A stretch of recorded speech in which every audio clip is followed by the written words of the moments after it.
Hello viewers, welcome to my botanical bridge. আশা করি আপনারা সবাই ভালো আছেন, আমিও ভালো আছি।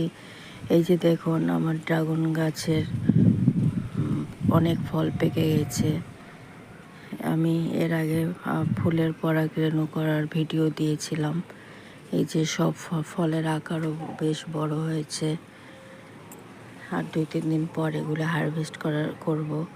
এই যে এখনও অনেক কলি আছে, এই যে অসংখ্য কলি আছে, অসংখ্য কলি।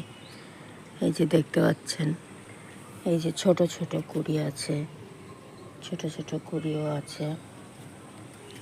এই যে আপনারা চাইলে ছাদ বাগানে খুব সহজেই ড্রাগন চাষ করতে পারেন। ড্রাগন চাষ করতে বেশি খাটনি লাগে না। সপ্তাহে একবার খোল ভেজানো জল দিতে হয়, আর সপ্তাহে সপ্তাহে নিম তেল স্প্রে করে দিতে হয়। এই যে দেখুন,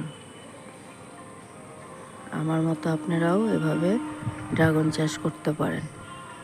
ভিডিওটি ভালো লাগলে প্লিজ সাবস্ক্রাইব করবেন, সাবস্ক্রাইব করে আমার পাশে থাকবেন, আমি যেন নতুন নতুন ভিডিও আরও দিতে পারি। আজকে আসি, টাটা।